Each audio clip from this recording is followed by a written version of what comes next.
하나님의 이것의 관점에서 보라라는 제목으로 하나님의 말씀 함께 나누도록 하겠습니다. 혹시 엘 클라시코라고 들어보신 적이 있으신지요?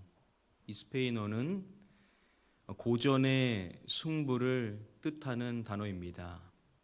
특별히 스페인 축구 리그인 라리가에서 가장 유명한 두 팀이죠. 바르셀로나와 레알 마드리드, 이 두 팀의 경기를 칭하는 것이 엘 클라시코입니다. 이 두 팀의 더비 경기는 세계 최고의 더비 경기로 인정받고 있죠. 스페인의 두 도시인 이 바르셀로나와 마드리드, 바로 그 두 팀의 연고지인 이 두 도시는요, 서로 최악의 지역 감정을 가지고 있습니다. 그래서 두 팀의 경기를 말할 때 두 도시의 축구 전쟁이라고 칭할 정도입니다. 이 두 팀의 종합 전적을 최근까지 계수해서 살펴보면요, 무승부가 52경기, 바르셀로나가 96차례, 그리고 레알 마드리드가 97번 이겼었다라고 합니다. 이 전적만 봐도 두 팀이 얼마나 치열하게 팽팽한 경쟁 관계 가운데 있는지를 확인해 볼 수가 있습니다.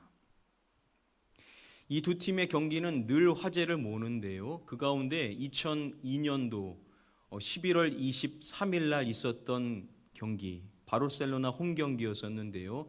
이 경기가 아주 화제를 많이 모았었습니다.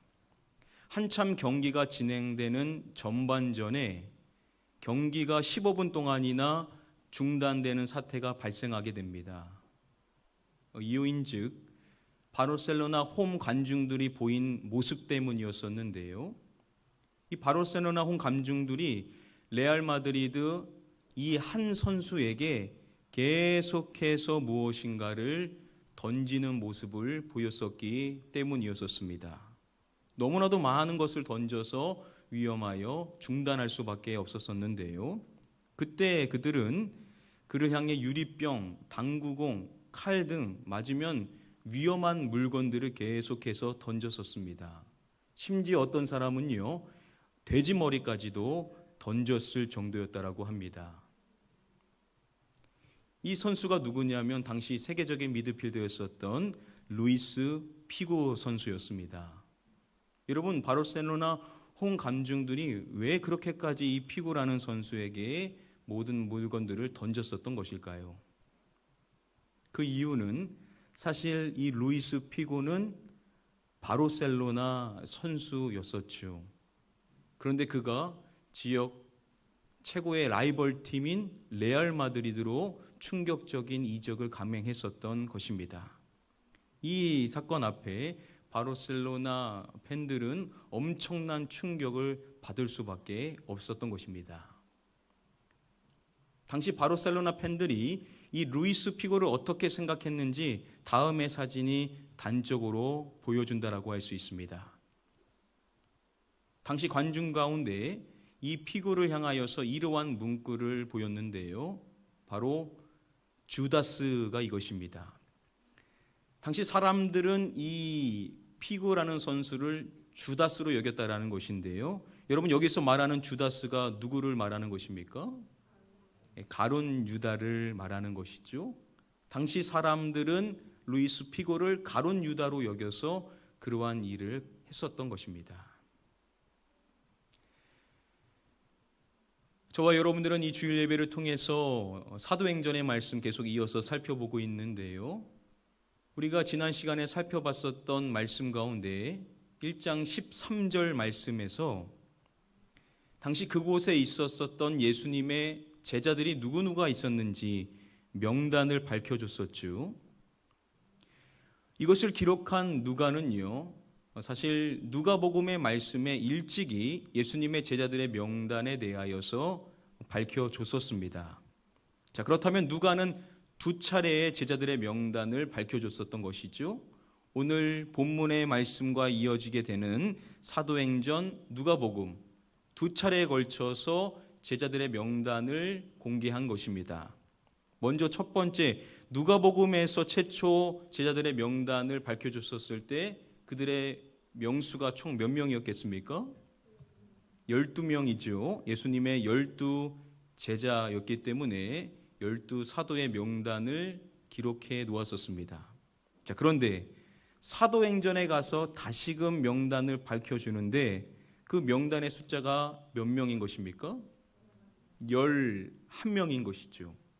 원래 12명인데 하나가 준 것입니다. 누가 빠진 것이죠? 바로 가룟 유다가 사도행전의 명단에 빠져 있는 것입니다. 오늘 본문 시작에 보시면은 베드로가 믿는 무리 앞에 서서 이야기를 시작하는데요. 그가 하는 내용이 무엇이냐면 바로 다음의 말씀을 이야기하는 겁니다. 우리 함께 16절의 말씀 읽어보도록 하겠습니다. 형제들아, 성령이 다윗의 입을 통하여 예수 잡는 자들의 길잡이가 된 유다를 가리켜 미리 말씀하신 성경이 응하였으니 마땅하도다. 베드로가 일어나서 뭘 이야기하냐면 바로 다른 사람이 아닌 가룟 유다에 대한 이야기를 꺼내는 것입니다. 그 유다를 칭할 때 뭐라고 말하냐면요, 누구 잡는 자들의 길잡이가 된 유다라고 이야기를 하죠. 누구 잡는 자들이라고 말합니까? 예수 잡는 자들이라고 말함으로써 이 유다라는 사람이 예수님을 잡아서 죽이려고 하는 사람들의 길잡이 역할을 했었음을 말하는 것입니다. 예수님의 제자들은 늘 함께 했었는데요. 한 번은 가룟 유다가 따로 사람들을 만나는데 바로 대제사장들을 찾아갑니다. 그리고 그들에게 말하는 것입니다. 내가 예수를 너희에게 넘겨주리니 얼마를 주려느냐라고 돈을 요구하는 것입니다. 그래서 그들로부터 그가 은 30을 받게 되는 것이죠. 그리고 그 이후부터 그가 뭘 했는지를 말하기를 그는 예수를 넘겨줄 기회를 계속해서 찾았다라고 이야기를 합니다. 함께 있지만 그 안에서 가룟 유다는 늘 딴 생각을 하고 있는 것이죠. 언제 예수를 넘겨줄까 기회를 엿보고 있었던 겁니다. 자, 그러다 예수님께서 겟세마네 가셔서 그곳에서 기도를 하셨었는데 바로 그때 예수님을 잡으러 무리가 찾아오게 되죠. 이 말씀에서 가룟 유다에 대해서 말하기를 유다라 하는 자가 그들을 앞장서 와서라고 이야기함으로써 예수님을 잡고자 하는 자들의 길잡이가 되었음을 이야기해 줍니다.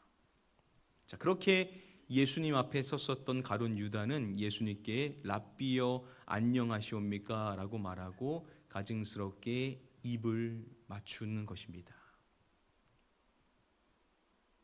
이렇게 가룟 유다는 예수님을 잡는 자들의 앞잡이가 되어서 예수님을 배신하였었던 것입니다.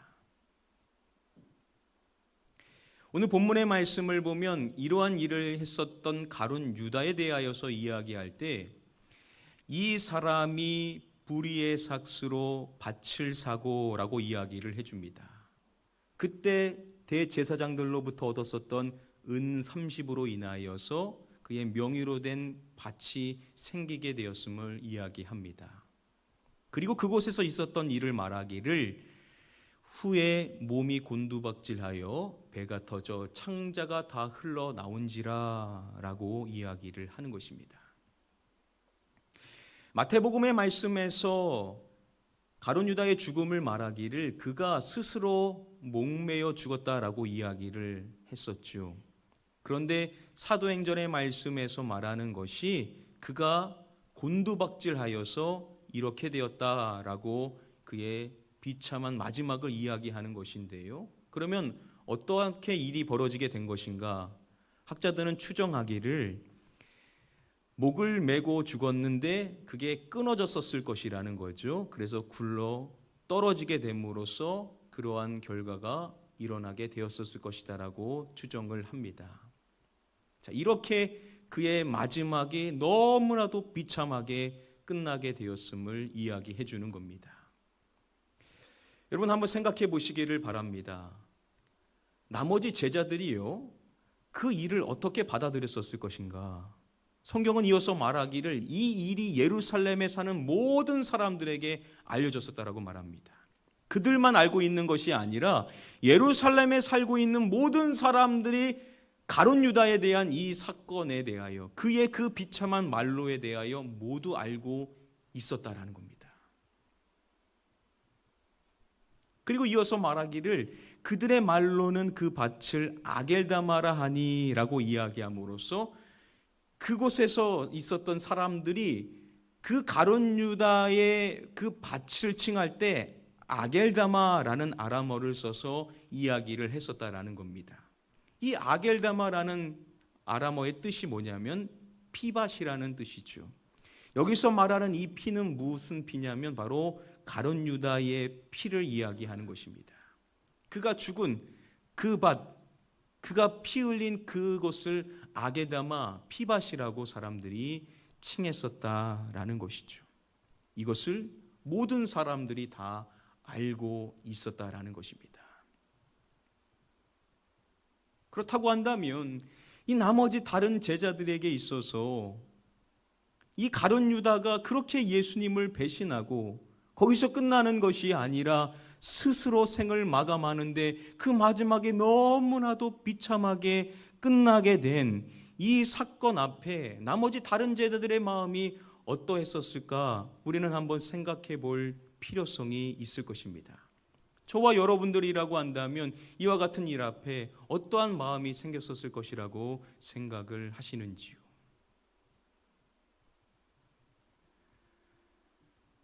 베드로가 그들 앞에 서서 가룟 유다에 대하여 이야기를 할 때 이어지는 말씀에 보면 이러한 이야기를 합니다. 우리 함께 17절의 말씀 읽어보도록 하겠습니다.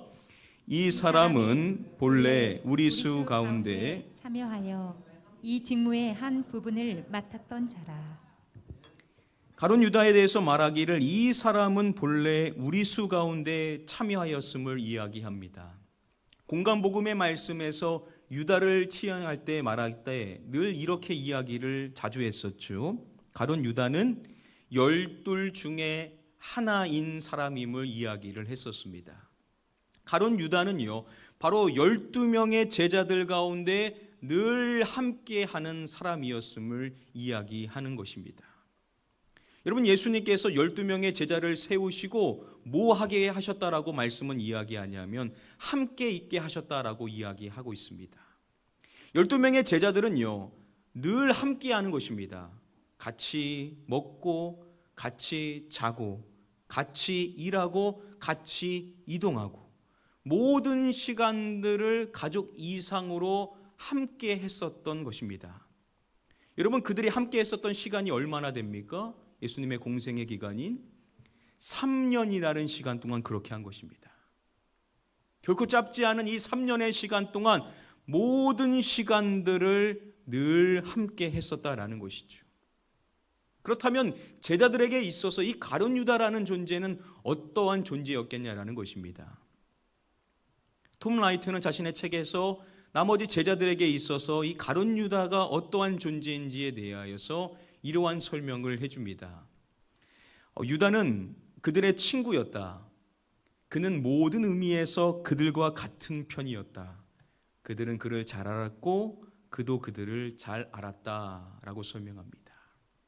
이 유다라는 사람은 그들의 친구였다라는 것입니다. 모든 면에서 그들과 같은 편에 서는 사람이었다라는 것입니다. 즉 가족과도 같은 존재였다라는 것이죠. 그리고 이들은 서로에 대하여서 너무나도 잘 아는 관계였었다라는 것입니다. 그리고 오늘 본문의 말씀을 보면 그러한 가룟 유다에 대해서 또 말하기를 이 직무의 한 부분을 맡았던 자라라고 이야기를 해줍니다. 이 가룟 유다도 12 제자들 가운데 한 직무를 맡았었던 것인데요. 여러분, 특별히 가룟 유다가 어떠한 일을 했었습니까? 그래서 돈계를 맡았다라고 이야기함으로써 재정을 담당하는 사람이었음을 이야기해 주죠. 즉 그가 회개 업무를 맡았다라는 것은 당시 그는 사람들로부터 두터운 신임을 받았음을 이야기하는 것입니다. 제자들은요, 이 가룟 유다라는 사람을 신뢰했었다라는 겁니다. 그래서 그들의 모든 것들을, 특별히 이 경제적인 부분들을 맡길 수 있었을 것이라는 겁니다. 자, 그런데 그러한 그가, 친구이자 가족과도 같았었던 그가 예수님을 배신하고 스스로 생을 마감하여 아주 비참한 최후를 맞이하게 되었었던 것입니다. 그러한 그 최후를 지켜봤었던 나머지 다른 제자들의 마음이 어떠했겠냐라는 것이죠. 학자들은 이러한 설명을 해줍니다. 이 일은 불과 몇 주 전에 일어났다. 제자들은 자신들의 동료가 예수님을 배반하고 결국 스스로 목숨을 끊은 충격에서 헤어나오지 못하고 있었을 것이다 라고 설명을 해줍니다. 여러분, 지금 이 사건은요, 아주 오래전에 있었던 일이 아니라 불과 몇 주 전에 있었던 일인 것입니다. 아직 그들의 기억에 잊혀지지를 않는 것이죠. 그래서 자신들의 친구이자 동료이요, 가족과도 같은 그가 예수님을 배신하고 스스로 목숨을 끊은 이 충격으로 인하여서 그들은 여전히 어려운 마음 가운데 있었을 것이라는 겁니다. 그 충격이 여전히 가시지 않아서 여전히 그들은 떨림을 가지고 있었을 것이라는 겁니다. 그런데 그러한 그들에게 베드로가 이야기를 했었던 것입니다. 이 가룟 유다에 대해서 아주 중요한 이야기를 그가 하는 것인데요. 우리 다음에 본문의 말씀 다시 한번 함께 한 목소리로 읽어보도록 하겠습니다. 형제들아, 성령이 다윗의 입을 통하여 예수 잡는 자들의 길잡이가 된 유다를 가리켜 미리 말씀하신 성경이 응하였으니 마땅하도다. 베드로가 이렇게 말하는 것입니다. 성령이 다윗의 입을 통하여 예수 잡은 자들의 길잡이가 된 유다를 가리켜 미리 말씀하신 무엇에 대하여서 그가 이야기를 하는 것입니다. 뭘 말합니까? 미리 말씀하신 성경이라고 이야기를 함으로써 지금 베드로가 하나님의 말씀, 구약에 대하여서 이야기를 하는데, 성령님께서 다윗을 통하여서 이 사람 가룟 유다에 대하여서 미리 이야기를 했었다라는 것입니다. 다윗이 이야기했었다라는 것은 당연히 그것은 시편을 이야기하는 것이겠죠. 그래서 베드로가 그것이 시편임을 이야기하고 그 내용을 밝혀주기를, 그의 거처를 황폐하게 하시며 거기 거하는 자가 없게 하소서라고 하는 이 말씀임을 이야기하는 겁니다. 그의 거처가 황폐해져서 아무도 거기 거하지 않게 해달라고 다윗이 말했었던 이 내용이 누구에 대해서 예고한 것이라고요? 가룟 유다에 대하여서 예고한 말씀이다라고 베드로가 해석을 하는 것입니다. 바로 그러한 그 말씀을 이야기할 때 베드로가 강조하는 사항이 뭐냐면, 그 말씀, 성경이 응하였나니라고 이야기함으로써 그 말씀이 성취되어지게 되었다라는 겁니다. 그리고 마지막에 말하기를 성경이 응하였으니 무엇 하도다라고 이야기하고 있습니다. 성경이 응하였으니 마땅하도다라고 말하죠. 자, 여기서 그가 말하는 이 마땅하도다라는 이 단어, 헬라어 원어로 보면 신약에서 중요한 단어죠. 데이라는 단어를 썼습니다.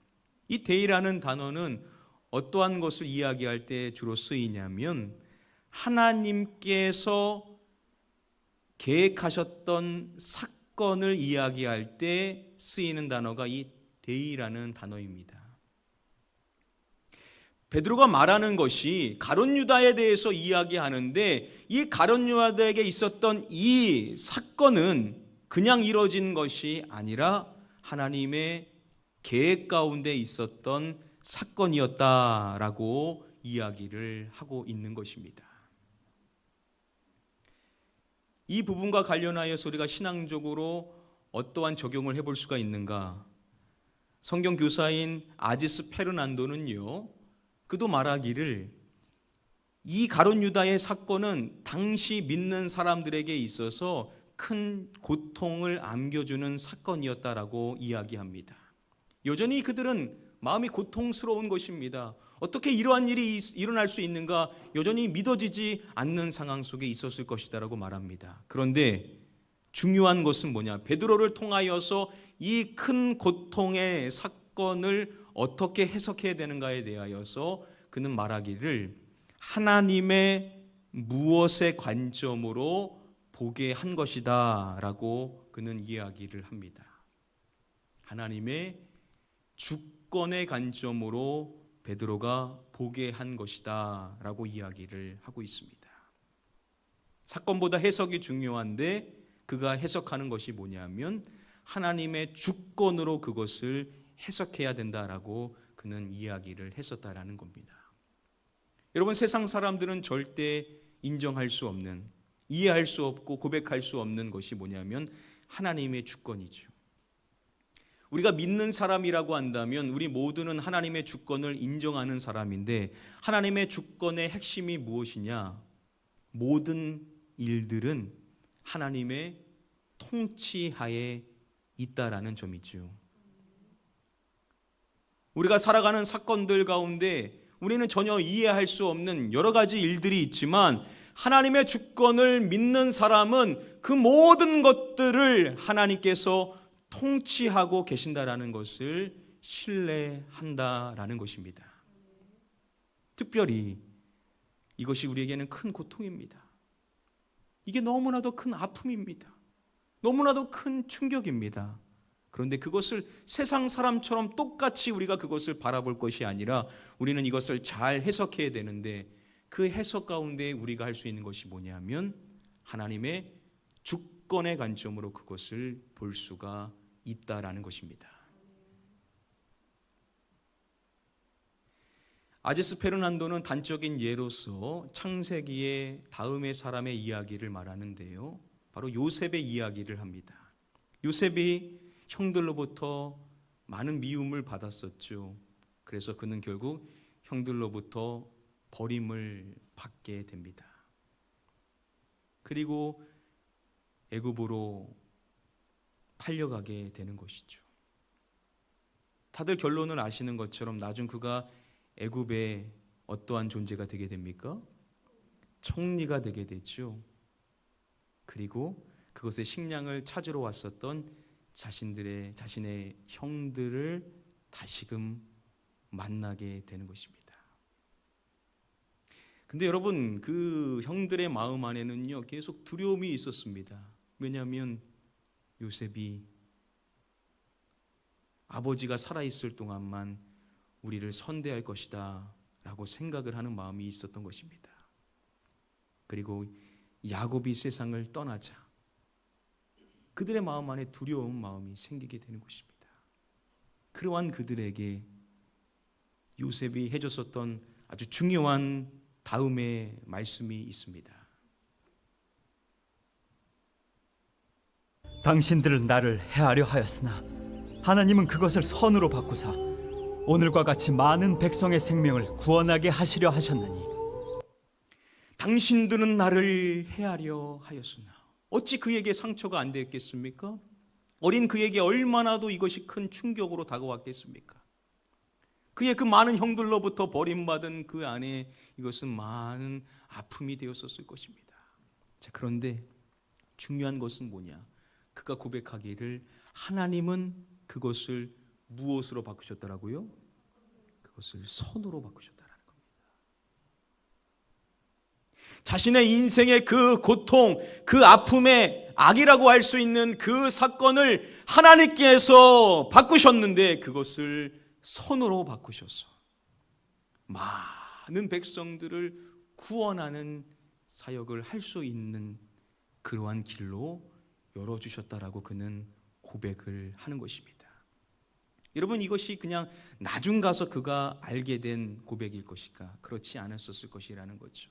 그가 이렇게 담대하게 고백을 할 수 있었다라는 것은 그는 그 고난의 순간순간 속에서 하나님의 주권을 인정하는 그 훈련을 거쳐 왔었을 것이라는 겁니다.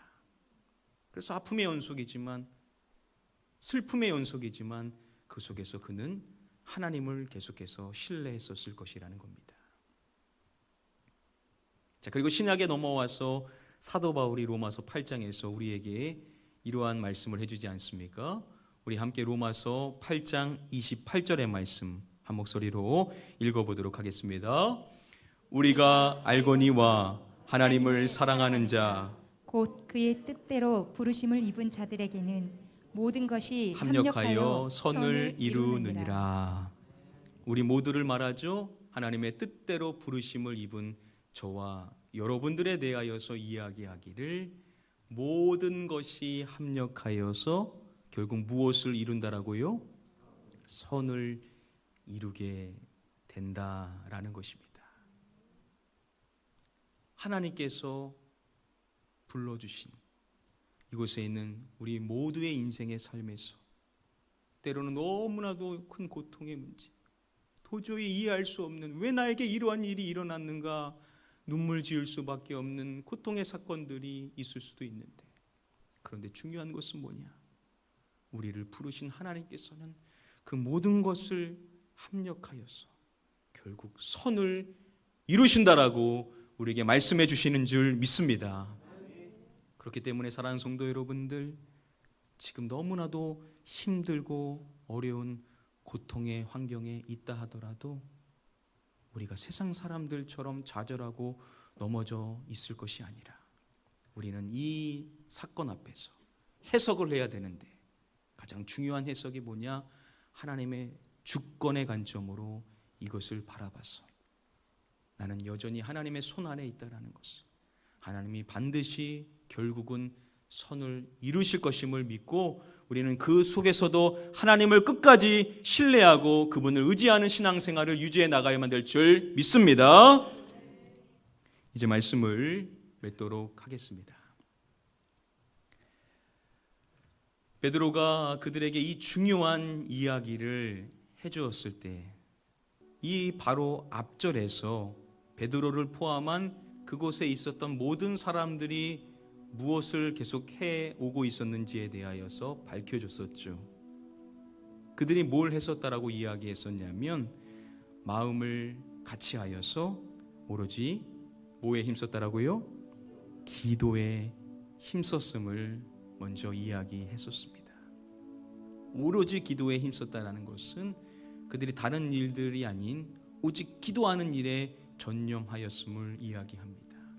그들의 마음이 하나가 되었었는데, 그래서 계속해서 기도에 나갔었을 것이라는 겁니다.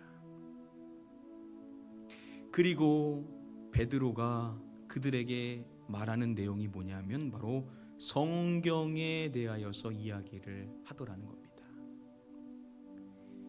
하나님의 주권으로 이것을 해석해야 된다라는 것을 이야기했었을 때 분명 그 자리에 있었던 사람들은 마음이 일치되었었기 때문에 그것을 믿음으로 받아들였었을 것입니다.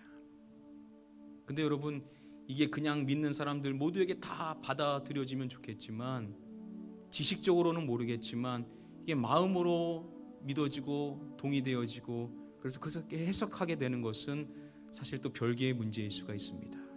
모든 믿는 사람이 그렇게 하면 좋겠지만 오늘 말씀의 맥락에서 봤었을 때 어떠한 사람이 하나님의 주권을 온전히 인정할 수 있는가? 바로 기도에 힘쓰고 또 하나님의 말씀을 묵상하고 그 말씀을 연구해 나가는 신앙생활의 가장 중요한 두 가지죠.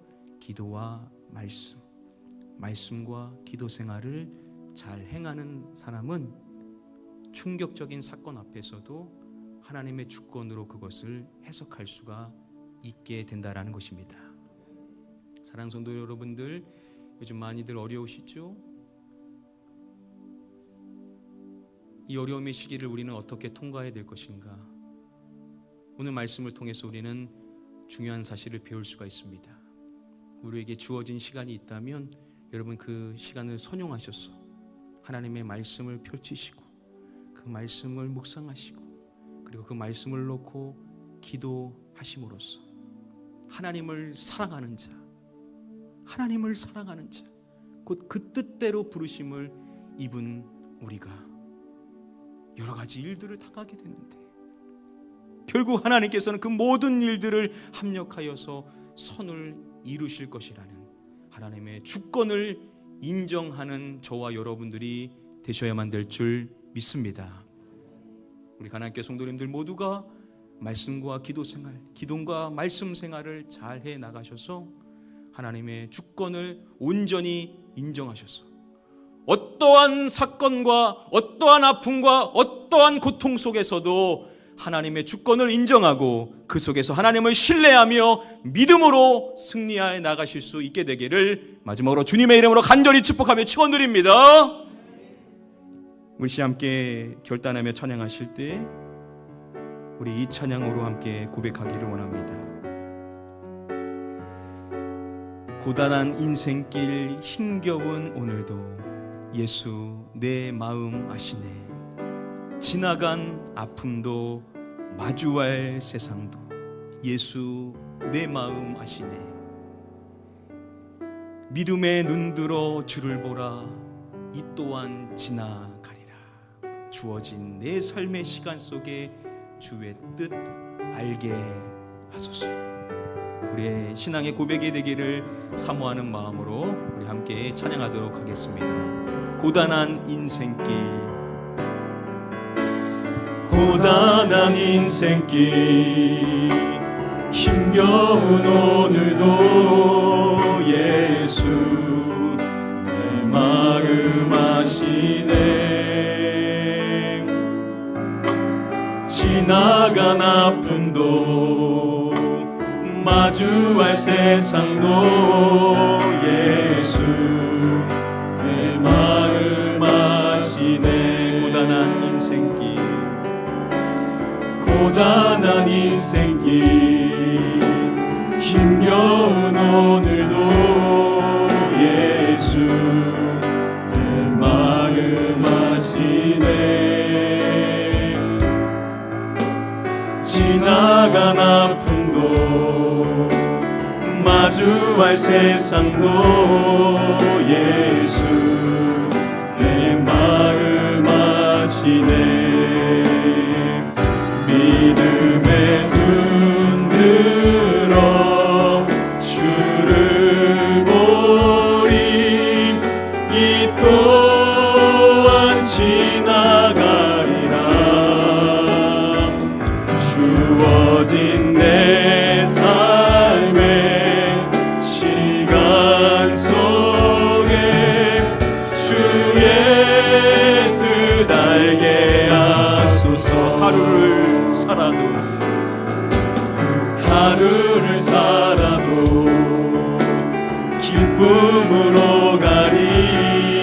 예수 늘 함께 하시네. 후회도 염려도 온전히 맡기리. 예수 늘 함께 하시네. 믿음의 눈 들어 주를 보리. 이 또한 지나가리라. 주어진 내 삶의 시간 속에 주의 뜻 알게 하소서. 믿음의 눈 들어 주를 보리. 이 또한 지나가리라. 주어진 내 삶의 시간 속에 주의 뜻 알게. 우리 목소리 높여서 믿음의 눈 들어, 믿음의 눈 들어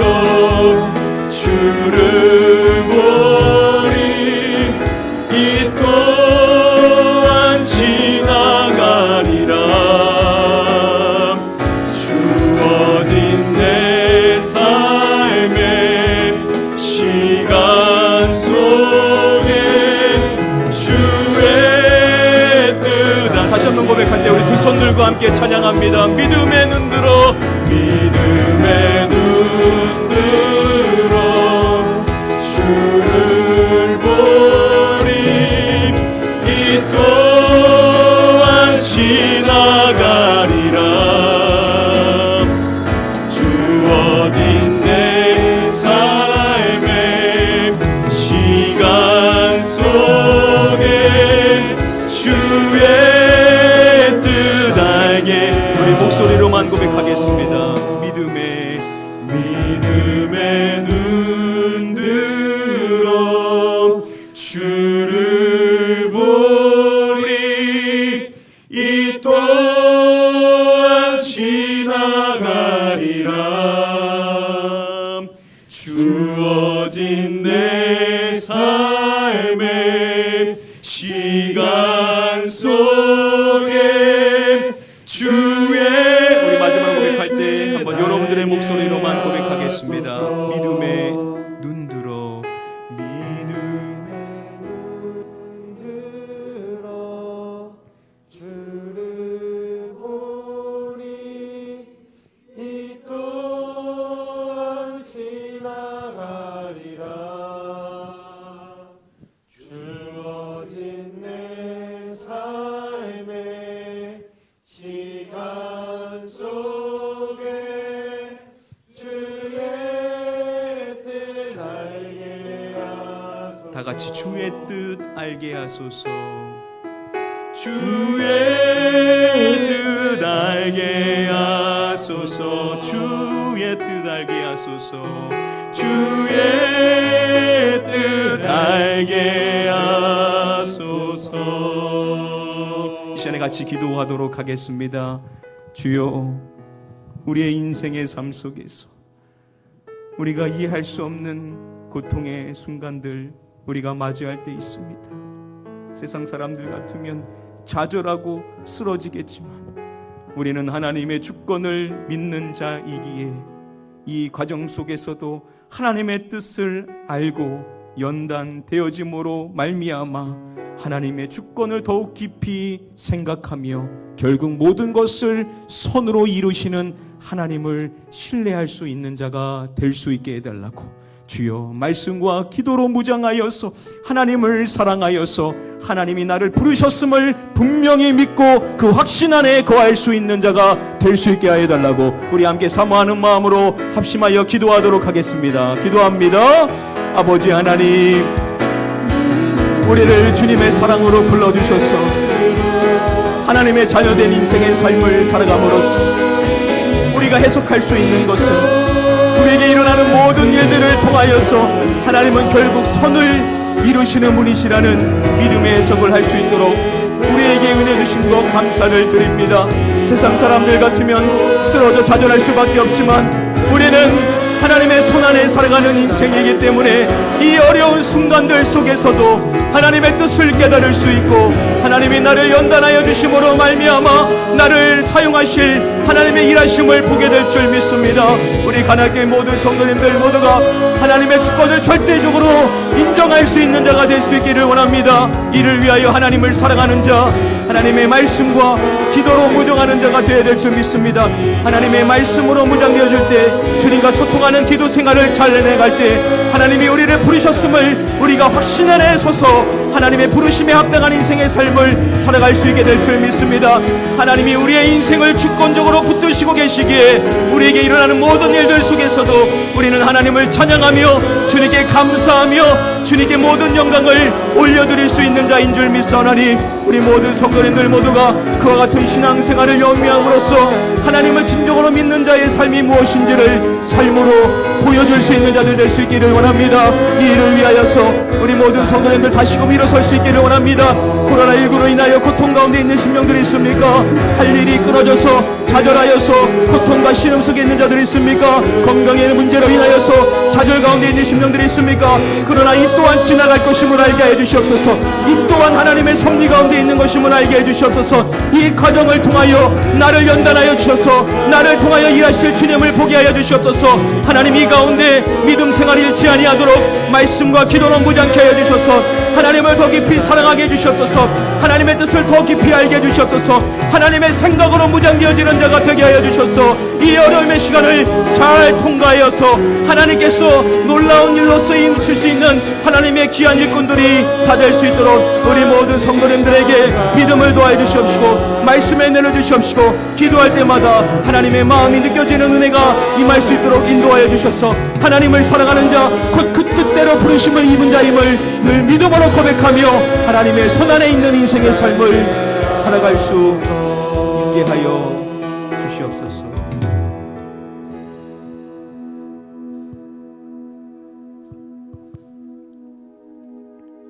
우리의 인생의 많은 아픔과 고통들, 다른 사람들은 헤아릴 수 없는 인생의 고난 가운데 놓여있는 이전에는 우리 성도님들을 주여 긍휼히 여겨주시옵시고 그 눈물을 닦아주시옵시고 특별히 믿음을 주시되 우리의 인생이 하나님의 주권 아래에 있다라는 것을 믿음으로 고백하고 믿음으로 해석할 수 있도록 우리 모든 성도님들에게 믿음의 은혜를 허락하여 주시옵소서. 이 어려움의 시간 또한 분명 지나가게 될 줄 믿습니다. 그렇다면 이 시간을 우리가 허비할 것이 아니라 이 속에서도 하나님의 뜻을 구하며 말씀과 기도로 무장하는 신앙생활을 잘 해나가야만 될 줄 믿습니다. 우리에게 주어진 이 시간을 선용하여서 하나님의 말씀을 더 깊이 묵상하며 주님과 더 깊이 소통할 수 있도록 하여 주셔서 하나님의 뜻을 분명히 알고 하나님의 주권을 인정하며 이 어려움의 시기를 잘 통과해 나갈 수 있도록 우리 성도님들을 붙잡아 주시옵소서. 그래서 이 어려움이 지나갔을 때 우리가 연단되어져서 그 전에는 보지 못했던 것을 보게 되고 그 전에는 쓰임받지 못했었던 놀라운 쓰임을 받게 될 줄 믿습니다. 모든 것을 결국 선으로 이루시는 하나님의 주권을 인정하며 오늘부터 새로운 신앙생활을 시작해 나갈 때 성령 하나님께서 우리 성도님들의 마음을 강하게 붙잡아 주셔서 하나님이 나를 부르셨음을 나는 그 부르심의 은혜 안에서 늘 살아가는 자임을 기억하며 말씀과 기도로 무장해 나갈 때 모든 것이 하나님의 은혜의 해석으로 바뀌어져서 보여지고 어려움 속에서도 감사할 수 있는 성숙한 주의 백성들이 다 되게 하여 주시옵소서. 믿고 감사드리오며 이 모든 말씀 우리의 구원자가 되시는 예수 그리스도의 이름으로 기도드립니다. 아멘.